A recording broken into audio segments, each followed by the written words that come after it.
Assalamualaikum warahmatullahi wabarakatuh. Salam saintis ya. Ya, gimana kabarnya? Semoga kalian dalam keadaan sehat ya. Amin. Amin ya robbal alamin. Baik, hari ini kita akan melanjutkan yaitu materi untuk IPA SMK kelas 10. Nah, jelas pada judul kita akan bahas mengenai pengelolaan sampah, kemudian dilanjutkan dengan penghematan serta perawatan. Nah, bagaimana? Ayo kita bahas. Pertama, nah di sini ada mbak-mbak siapa ini? Ya, mbak-mbak ya. Nah, pertama mengenai pengelolaan sampah ya. Yang pertama adalah pemilahan ya. Cara dari pengelolaannya adalah kita menggunakan metode pemilahan jelas ya. Di Indonesia itu karena kurangnya sosialisasi tentang pengelompokan sampah yaitu sampah organik dan anorganik, yaitu pembuangan sampah yang tercampur dapat merusak dan mengurangi nilai material yang masih bisa dimanfaatkan lagi. Tapi sekarang insya Allah sudah banyak diterapkan ya, baik di sekolah maupun di tempat-tempat umum ya, ada sampah organik dan anorganik. Kemudian oleh karena itu sebaiknya sampah organik atau biasanya gimana organik, masih ingat ya, pembagian sampah organik yang berasal dari alam atau yang basah dan mudah terurai ya, dipisah dengan sampah anorganik yang bersifat kering. Biasanya anorganik apa? Ya mudah susah diuraikan ya, ada plastik, kaleng ya. Nah, ini ada logam dan lainnya. Ini sudah pemisahan ya. Ayo kita biasakan membuang sesuai dengan ya tempatnya ya. Nah, penyediaan tong sampah yang sudah terpisah atau tersendiri untuk sampah organik dan anorganik akan mempermudah masyarakat. Paling tidak sampah yang dihasilkan sudah terpilah berdasarkan jenisnya ya. Nah, pemanfaatnya biasanya sampah organik untuk apa? Yang menjadi biasanya apa ini? Ya, pupuk kompos ya. Di sini ada pupuk kompos ya. Sudah pernah buat? Nah, itu ya. Kemudian yang anorganik untuk apa?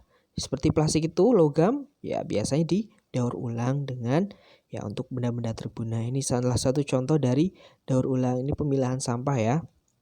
Banyak industri kecil yang memanfaatkan limbah untuk diolah menjadi barang yang berguna. Pemanfaatan limbah itu merupakan salah satu upaya untuk meningkatkan usaha kecil dan menengah atau UMKM ya.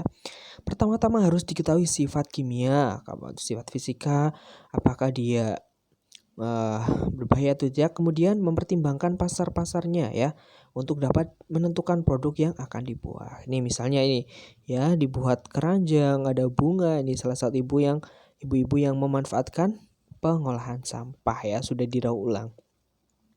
Itu pengolahan, itu pemilahan sampah. Kemudian yang B adalah dengan cara pembuangan sampah ya.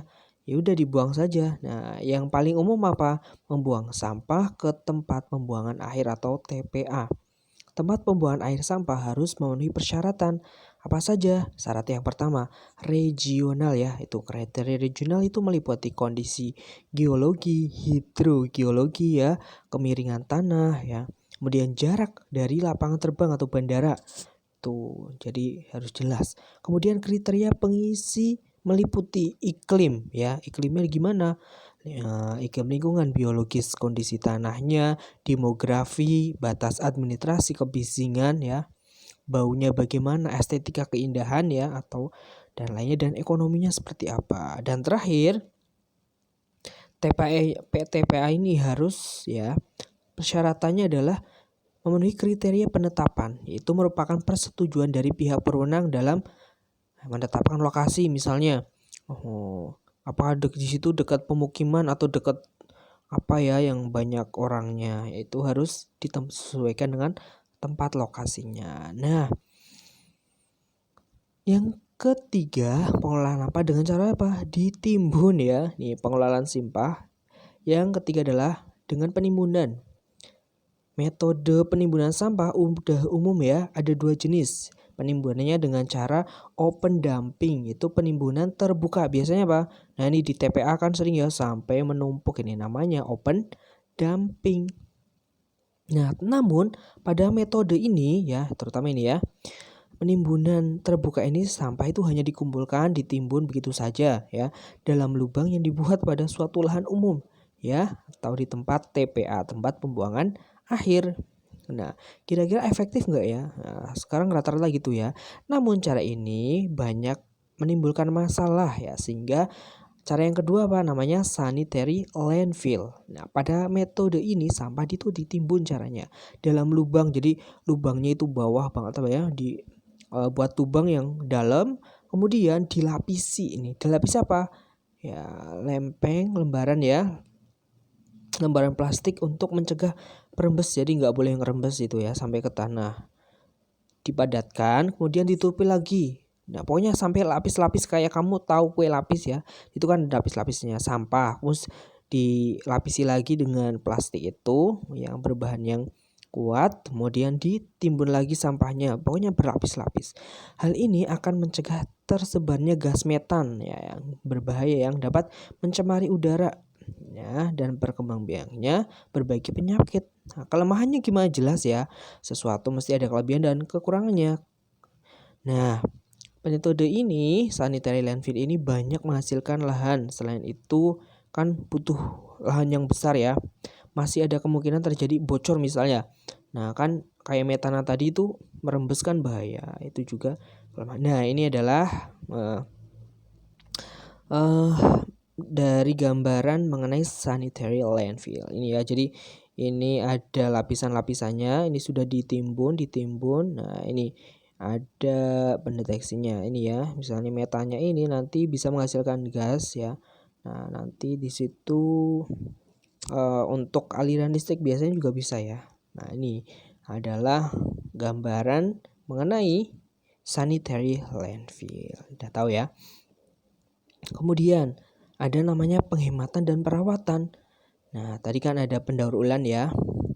Penggunaan ulang masih terdapat cara untuk mencegah terjadi limbah. Kemarin sudah kita bahas 3R ya, reduce, recycle, dan reuse. Nah, ini ya. Dengan pengurangan dan perawatan. Nah, contoh ya, dengan cara penghematan gimana? Ya, ini ada tas ya. Hindari meminta tas saat belanja ya, misalnya kalian belanja ya, kalian bawa dari rumah, misalnya ibu-ibu ini. Ya, karena biasanya kan plastiknya dibuang. Kemudian ini ada membeli tempat yang diisi kembali, misalnya minyak goreng ya, yang ada tempatnya. Jadi kita hanya membeli isi ulangnya itu ya. Seperti kita membeli apa misalnya semprotan apalah itu ya kan biasanya gitu ya. Kita hanya membeli isi ulangnya. Terus ini apa? Ada orang yang servis. Ini merupakan salah satu contoh perawatan ya. Nah, merawat, menjaga kebersihan kulkasnya gimana? Oh, nggak sampai harus jangan sampai ya. Kemudian mesin jahit komputer dan peralatan lainnya itu harus selalu jaga tuh servis ya. Nah, kemudian ini ya rutin servis motornya. Kemudian yang terakhir adalah penghematan dan perawatan. Masih juga ya, hal yang diuraikan di atas itu menimbulkan merupakan limbah yang dapat dimanfaatkan dengan daur ulang yang merupakan gas hanya dapat dikurangi kadar pemakaiannya. Misalnya untuk mengurangi kadar CO2 dan CO itu apa? Karbon monoksida. Nah, di jalan raya itu perlu banyak ditanam pohon yang hijauan. Selain itu, mengurangi pemakaian AC di lingkungan rumah ketika tidur dan tidak perlu menyalakan AC. Ini adalah salah satu ya penghematan ya atau pengurangan. Selain itu untuk polusi udara itu disebabkan oleh asap rokok ya. Itu dapat dilakukan dengan menyediakan tempat khusus bagi perokok. Biasanya kan ada ya ruangan khusus ya bebas rokok biasanya gitu. Dilarang merokok atau khusus ruang rokok juga ada biasanya itu ya. Jika ingin merokok harus berada di tempat yang ya disediakan tersebut. Hal tersebut dapat mencegah mengendalikan dampak negatif dengan adanya limbah. Baik, demikian tadi mengenai pembelajaran hari ini mengenai ya pengolahan limbah, ada penghematan ya dan pengelolaan sampah ya. Tetap jaga kesehatan ya. Semoga ya bumi ini selalu baik ya, dengan adanya sampah kita bisa menguranginya dan mengelolanya dengan baik. Assalamualaikum warahmatullahi wabarakatuh.